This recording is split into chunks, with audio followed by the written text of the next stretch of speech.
میں یہ بیسکلی چاہ رہا ہوں کہ دیکھیں یہ اللہ نے جب اس ملک کو بنایا تھا تو یہ بہت بڑی خواب کا نام تھا پاکستان. ہندوستان کے مسلمانوں نے بھی پاکستان کے لیے ووٹ دی تھی جب پتہ تھا کہ انہوں نے پاکستان کا حصہ نہیں بننا, کیونکہ وہ سب چاہتے تھے کہ ایک جو علامہ اقبال نے کہا ہے کہ مثال بنے گی کہ ہم اصل میں اسلام کیا ہے. تو وہ جو سفر ہے, اور پھر میں یہ کہہ دوں کہ یہ جو ہم مانگتے ہیں کہ اللہ سیدھے راستے پہ لگا, سیدھے راستے کا سفر شروع ہوتا ہے. وہ اللہ نے یہ نہیں کہا کہ اس منزل پہ پہنچا دے, انہوں نے کہا نہیں اس راستے پہ لگاؤ, کیونکہ راستہ کے مطلب ایک مسلسل جد و جہد. سیدھا راستہ کانسٹنٹ ریفارمیشن آف کیریکٹر کا نام ہے. مسلسل اپنے آپ کو آپ ریفارم کر رہے ہوتے ہیں. اور جو قوم بھی جب اس راستے پہ اب جب ہم کہتے ہیں ریاست مدینہ, ایک یہ جہاد کا نام ہے. آپ کو جو قانون کی بالادستی یعنی قانون کی حکمرانی قائم کرنا جہاد ہے, کیونکہ آپ کا مقابلہ مافیاز کے ساتھ ہے. وہ نہیں قانون کے نیچے آنا چاہتے, وہ NRO لینا چاہتے ہیں. وہ آپ کو بلیک میل کرتے ہیں کہ ہم آپ کو چلنے نہیں دیں گے جب تک ہمیں چھوٹ نہ دو. تو یہ جہاد ہے. یہ مسلسل ایک معاشرہ جہاد لڑتا ہے اس عظمت پہ پہنچنے کے لیے. انسان بھی لڑتا ہے اپنے کیریکٹر ریفارمیشن میں, اور ایک معاشرہ بھی جو مدینہ کی ریاست کا کانسیپٹ ہے وہ ایک پوری جد و جہد کرتا ہے. انسانیت کا جو کانسیپٹ ہے ہمارے دین کے اندر, مجھے افسوس سے کہنا پڑتا ہے کہ آپ اسکینڈینیویا جائیں, آپ کو تکلیف ہوتی ہے ان کے انسانیت کا نظام دیکھ کے.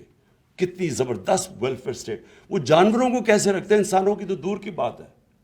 میں آپ کو یقین دلاؤں کہ زیادہ تر مسلمان دنیا میں ہم اپنے انسانوں کو ویسے نہیں رکھتے جو آپ اسکینڈینیویا میں چلا جائیں وہ جانوروں کو جس طرح رکھتے ہیں. تو ہمیں وہ اس سفر آغاز کر دیا شروع. مجھے بڑی خوشی ہے کہ جو ابھی تک ہم نے قدم اٹھائے ہیں یہ کبھی پاکستان کی تاریخ میں کسی نے نہیں پہلے اٹھائے.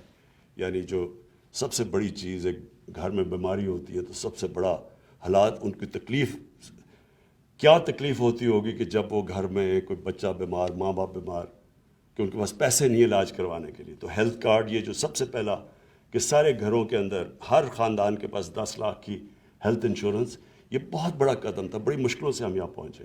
اور اس کے علاوہ بھی جو ہم نے جو احساس کے پروگرامز لے کے آئے ہیں سامنے, یہ بھی سب کبھی اتنا زیادہ پیسہ کسی گورنمنٹ نے خرچ کیا.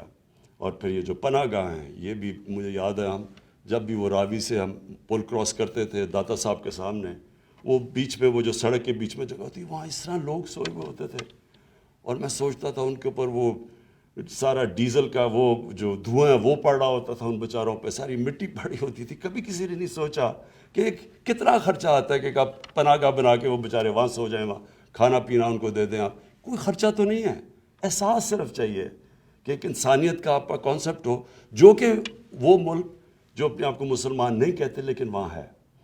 تو میں پھر سے اپنی اتھارٹی کو آج جو ممبرز ہیں ہمارے, جو آپ نے ڈاکٹر نے سب کو انٹروڈیوس کروا دیا, اور میں ایجوکیشن ڈپارٹمنٹ کا میں کہنا تھا کہ شفقت محمود جو ہمارے منسٹر ہیں ان کی پوری آپ کو کوآپریشن ملے گی, پرائم منسٹر آفس کی ملے گی, جتنی بھی گورنمنٹ کی ڈپارٹمنٹس ہیں ہم آپ کے ساتھ پورا کھڑے ہوں گے.